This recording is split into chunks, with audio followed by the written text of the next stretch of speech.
नमस्कार दोस्तों, चलिए जानते हैं हरियाणा की 50 फटाफट बड़ी खबरों को सिर्फ 10 मिनट में। लेकिन उससे पहले यह वीडियो आप किस जगह से देख रहे हैं हमें कमेंट में जरूर बताएं। गुरुग्राम में 54 करोड़ रुपए की लागत से बनने वाले नए सिविल अस्पताल का निर्माण अब HSIDC कराएगा। राज्य सरकार ने तेजी से काम पूरा कराने के लिए यह जिम्मेदारी सौंपी है। आधुनिक सुविधाओं से लैस यह अस्पताल स्वास्थ्य सेवाओं को मजबूत करेगा। बढ़ती आबादी और मरीजों की जरूरतों को देखते हुए इस परियोजना को प्रदेश की महत्वपूर्ण स्वास्थ्य योजनाओं में शामिल किया गया है। बागवानी क्षेत्र को नई ताकत देने के लिए मुख्यमंत्री नायब सिंह सैनी ने 738 करोड़ रुपए की सस्टेनेबल हॉर्टिकल्चर प्रमोशन परियोजना शुरू कर दी है। इस परियोजना में आधुनिक खेती, बेहतर तकनीक और किसानों को बाजार से जोड़ने पर जोर रहेगा। जापान इंटरनेशनल कोऑपरेशन एजेंसी के सहयोग से चल रही इस योजना से बागवानी क्षेत्र को नई दिशा मिलने की उम्मीद जताई जा रही है। किसानों की उपज को सुरक्षित रखने और बेहतर बाजार उपलब्ध कराने के लिए Haryana agri business and cold chain centre की आधारशिला रखी गई है। यह केंद्र भंडारण, प्रसंस्करण और आपूर्ति व्यवस्था को मजबूत करेगा। सरकार का मानना है कि इससे कृषि उत्पादों की बर्बादी कम होगी और किसानों को अपनी फसल का उचित मूल्य प्राप्त करने में सहायता मिलेगी। औद्योगिक और बुनियादी ढांचे के विकास को गति देने के लिए सरकार HSIDC को लगातार अधिक जिम्मेदारियां सौंप रही है। नई परियोजनाओं के निर्माण और निगरानी में इसकी भूमिका बढ़ाई जा रही है। अधिकारियों का कहना है कि मजबूत संस्थागत व्यवस्था से निवेश को बढ़ावा मिलेगा और विकास कार्यों को समय पर पूरा करने में मदद मिलेगी।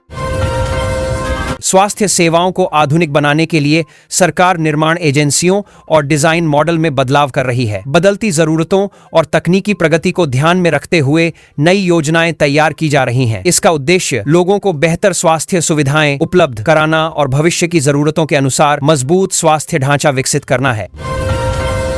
पाकिस्तान के लिए जासूसी करने की आरोपी हिसार निवासी ट्रैवल ब्लॉगर ज्योति मल्होत्रा को सुप्रीम कोर्ट से राहत नहीं मिली। अदालत ने उनकी जमानत याचिका खारिज कर दी। राष्ट्रीय सुरक्षा से जुड़े इस संवेदनशील मामले में अदालत ने कहा कि ऐसे मामलों में जमानत पर निर्णय लेते समय विशेष सावधानी बरतना आवश्यक होता है।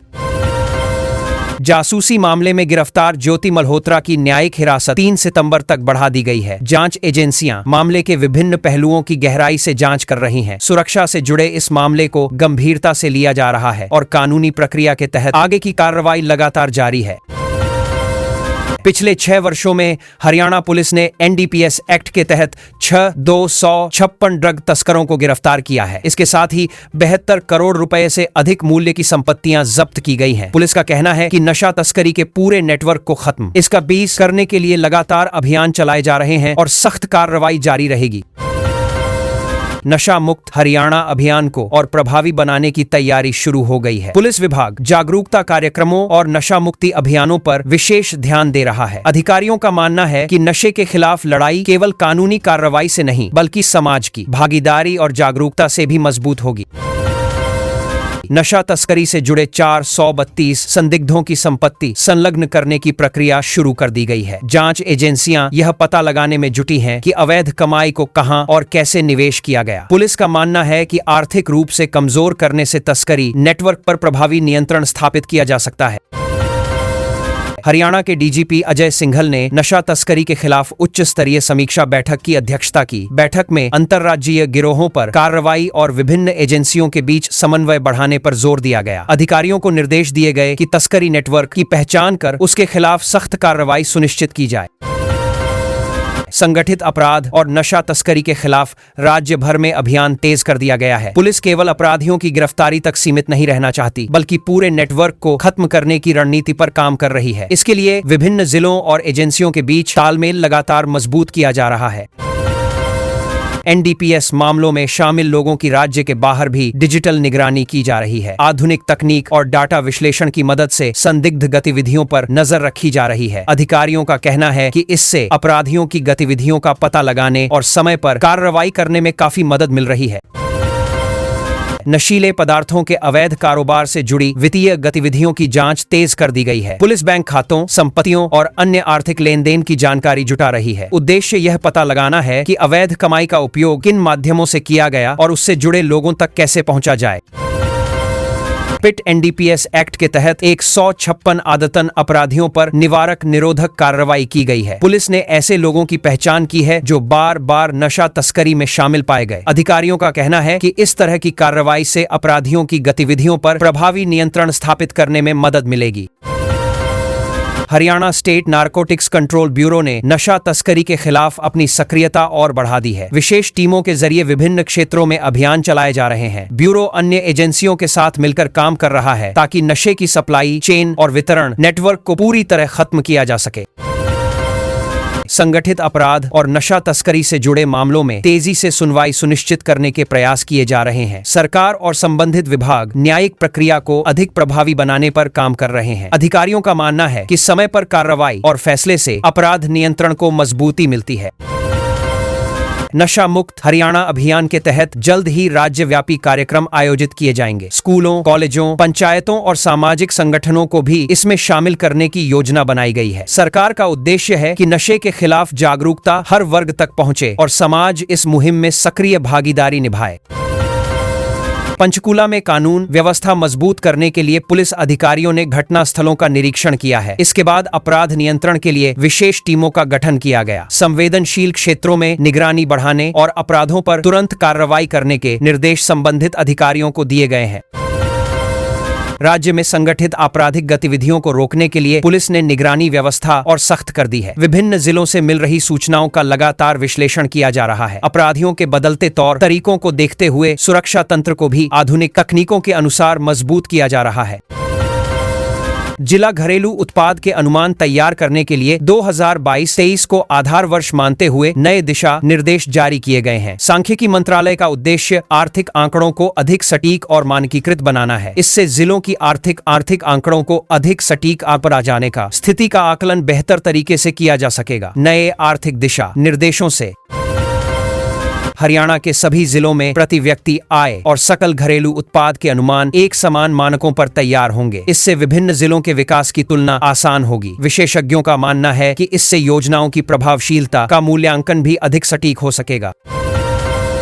गुरुग्राम में बनने वाले नए अस्पताल को 400 बिस्तरों के साथ विकसित किया जाएगा। भविष्य की जरूरतों को ध्यान में रखते हुए इसे 400 बिस्तरों तक विस्तारित करने का प्रावधान भी रखा गया है। स्वास्थ्य विभाग का मानना है कि इससे आने वाले वर्षों में बढ़ने वाले मरीजों के दबाव को संभालना आसान होगा।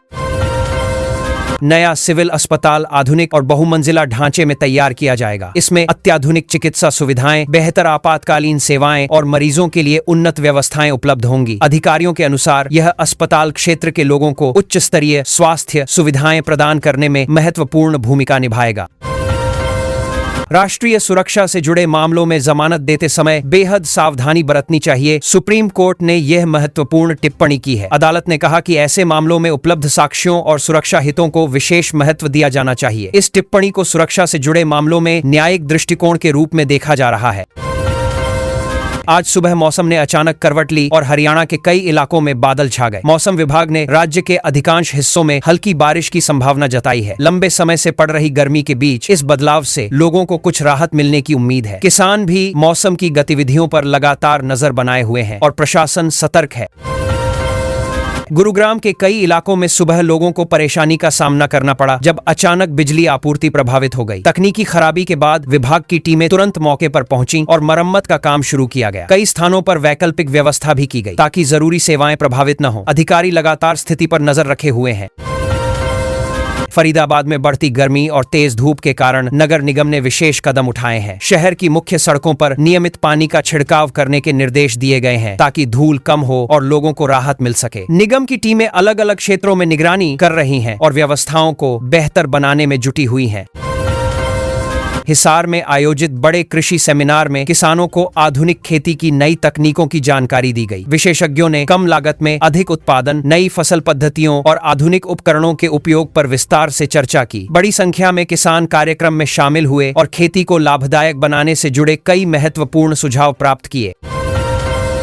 सोनीपत में सुरक्षा व्यवस्था मजबूत करने के लिए पुलिस ने शहर भर में विशेष चेकिंग अभियान चलाया। प्रमुख मार्गों, बाजारों और संवेदनशील क्षेत्रों में वाहनों की जांच की गई। अधिकारियों का कहना है कि अपराध पर नियंत्रण और लोगों में सुरक्षा का विश्वास बढ़ाने के लिए यह अभियान लगातार जारी रहेगा। पुलिस टीमों को अतिरिक्त सतर्क रहने के निर्देश दिए गए हैं। कुरुक्षेत्र में तीर्थयात्रियों की बढ़ती संख्या को देखते हुए प्रशासन पूरी तरह सक्रिय हो गया है। प्रमुख धार्मिक स्थलों पर सुरक्षा व्यवस्था बढ़ाई गई है और भीड़ प्रबंधन के लिए अतिरिक्त कर्मचारी तैनात किए गए हैं। श्रद्धालुओं की सुविधा के लिए आवश्यक इंतजाम किए गए हैं ताकि दर्शन और यात्रा के दौरान किसी प्रकार की परेशानी न हो। रोहतक में एक निजी औद्योगिक इकाई में अचानक भीषण आग लगने से अफरा तफरी मच गई। सूचना मिलते ही दमकल विभाग की कई गाड़ियां मौके पर पहुंची और घंटों की मेहनत के बाद आग पर काबू पाया गया। राहत की बात यह रही कि समय रहते बचाव कार्य शुरू कर दिया गया और स्थिति को नियंत्रित कर लिया गया। पानीपत के टेक्सटाइल उद्योग को नई दिशा देने की तैयारी शुरू हो गई है। उद्योग जगत और अधिकारियों के बीच नई निर्यात नीति को लेकर चर्चा चल रही है। इस पहल का उद्देश्य कारोबार को बढ़ावा देना और वैश्विक बाजार में प्रतिस्पर्धा मजबूत करना है। उद्योग से जुड़े लोगों ने भी सुझाव देकर नीति को और प्रभावी बनाने की मांग की। भिवानी के कई गांवों में पेयजल संकट को देखते हुए प्रशासन ने विशेष व्यवस्था लागू की है। प्रभावित क्षेत्रों में टैंकरों के माध्यम से पानी पहुंचाया जा रहा है ताकि लोगों को दैनिक जरूरतों के लिए परेशानी न हो। अधिकारी लगातार हालात की समीक्षा कर रहे हैं और जलापूर्ति व्यवस्था को सुचारू बनाए रखने पर जोर दे रहे हैं। अघोषित बिजली कटौती पर रोक लगाने के लिए हरियाणा विद्युत निगम ने सभी जिलों को सख्त निर्देश जारी किए हैं। भीषण गर्मी और बढ़ती बिजली मांग को देखते हुए अधिकारियों को 24 घंटे निगरानी रखने को कहा गया है। लोगों को बिना सूचना बिजली कटौती से होने वाली परेशानी कम करने के लिए यह कदम उठाया गया है। 2000 विभाग ने आपूर्ति व्यवस्था को सुचारू बनाए रखने पर विशेष जोर दिया है। ग्रुप सी और ग्रुप डी की लंबित भर्तियों के परिणाम इस सप्ताह जारी होने के संकेत मिले हैं। हरियाणा कर्मचारी चयन आयोग की ओर से मिली जानकारी के बाद अभ्यर्थियों में उत्सुकता बढ़ गई है। लंबे समय से रिजल्ट का इंतजार कर रहे उम्मीदवार अब आधिकारिक घोषणा का इंतजार कर रहे हैं। परिणाम जारी होने के बाद भर्ती प्रक्रिया के अगले चरणों को भी आगे बढ़ाया जाएगा। मेरी फसल मेरा ब्यौरा पोर्टल पर पंजीकरण के लिए विशेष शिविर शुरू किए गए हैं। अंतिम तिथि नजदीक आने के कारण कृषि विभाग किसानों को रजिस्ट्रेशन संबंधी सहायता प्रदान कर रहा है। अधिकारियों का कहना है कि हर पात्र किसान का पंजीकरण सुनिश्चित करने का प्रयास किया जा रहा है ताकि सरकारी योजनाओं और कृषि लाभों का फायदा सभी तक पहुंच सके। पंचकूला में सफाई व्यवस्था मजबूत करने के लिए 50 नई मशीनों का शुभारंभ किया गया है। नगर निगम ने शहर की स्वच्छता व्यवस्था को और बेहतर बनाने के उद्देश्य से यह पहल की है। नई मशीनों की मदद से सफाई कार्य तेजी से किया जा सकेगा और शहर के विभिन्न क्षेत्रों में स्वच्छता बनाए रखने में सहायता मिलेगी। राज्य भर में बिना वैध दस्तावेजों वाले वाहनों की सघन जांच की गई। पुलिस ने विभिन्न सार्वजनिक स्थानों पर विशेष अभियान चलाकर वाहनों के कागजात और अन्य आवश्यक दस्तावेजों की जांच की। अधिकारियों का कहना है कि इस अभियान का उद्देश्य कानून व्यवस्था मजबूत करना और संदिग्ध गतिविधियों पर प्रभावी नियंत्रण बनाए रखना है। मारुति सुजुकी प्लांट विस्तार परियोजना के लिए भूमि अधिग्रहण की प्रक्रिया पूरी हो गई है। सोनीपत में प्रस्तावित इस परियोजना को औद्योगिक विकास की दिशा में महत्वपूर्ण माना जा रहा है। प्रशासन और कंपनी के अधिकारी अब निर्माण कार्य की आगामी तैयारियों में जुट गए हैं ताकि परियोजना को तय समय के भीतर आगे बढ़ाया जा सके। दुर्गा शक्ति ऐप के नए अपडेट का सफल ट्रायल रन किया गया है। परीक्षण के दौरान पुलिस का रिस्पांस टाइम 5 मिनट से भी कम पाया गया। महिला सुरक्षा को मजबूत बनाने के उद्देश्य से विकसित इस प्रणाली में आपातकालीन सहायता को और तेज तथा प्रभावी बनाने पर विशेष ध्यान दिया गया है। अगले 48 घंटों में दक्षिण और पश्चिम हरियाणा में प्री मानसून बारिश की संभावना जताई गई है। मौसम विभाग के अनुसार कुछ इलाकों में तेज हवाओं के साथ हल्की से मध्यम बारिश हो सकती है। लगातार बढ़ती गर्मी से परेशान लोगों को इससे राहत मिलने की उम्मीद है। किसानों और आम नागरिकों को मौसम की ताजा जानकारी पर नजर रखने की सलाह दी गई है। ओवर स्पीडिंग रोकने के लिए गुरुग्राम और फरीदाबाद के एक्सप्रेसवे पर एआई आधारित कैमरे सक्रिय कर दिए गए हैं। ये कैमरे तेज रफ्तार वाहनों की स्वतः पहचान करेंगे और नियम तोड़ने वालों के खिलाफ कार्रवाई में मदद करेंगे। सड़क हादसों को कम करने के उद्देश्य से शुरू की गई इस व्यवस्था से ट्रैफिक निगरानी पहले की तुलना में अधिक प्रभावी होने की उम्मीद है। गर्मी से बचाव के लिए सभी सरकारी अस्पतालों में विशेष ओपीडी शुरू कर दी गई है। हीट स्ट्रोक और गर्मी से जुड़ी बीमारियों वाले मरीजों को प्राथमिकता के आधार पर उपचार दिया जाएगा। स्वास्थ्य विभाग ने अस्पतालों को अतिरिक्त दवाएं और आवश्यक संसाधन उपलब्ध कराने के निर्देश दिए हैं ताकि मरीजों को समय पर बेहतर चिकित्सा सुविधा मिल सके। सभी सरकारी स्कूलों में नए शैक्षणिक सत्र से डिजिटल लाइब्रेरी अनिवार्य होगी। शिक्षा विभाग के अनुसार विद्यार्थियों को ई-बुक्स, डिजिटल सामग्री और ऑनलाइन अध्ययन संसाधन उपलब्ध कराए जाएंगे। सरकार का मानना है कि इससे छात्रों को आधुनिक शिक्षा का लाभ मिलेगा और पढ़ाई को अधिक रोचक तथा प्रभावी बनाने में मदद मिलेगी।